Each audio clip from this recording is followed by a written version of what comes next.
Δεν έχει μείνει τίποτα όρθιο εδώ πέρα. Έχει κάψει τους δρόμους να κατέβει κάτω, τους έχει πάρει τους δρόμους. Έχει πάρει από κάτω αυτό εκεί με τους, πώς τους λένε αυτούς τους αξιωματικούς, το έχει πάρει όπως είναι όλο αυτό.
Έχει μπλοκάρει το αυτοκίνητο και σε αυτή τη λίμνη προσπαθούμε αυτή τη στιγμή να φωνάξουμε οδική βοήθεια για να μας βγάλει από εδώ πέρα.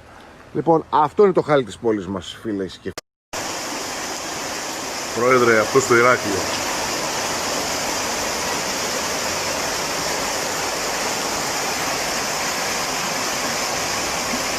Αυτό είναι απ' έξω από το σπίτι μου.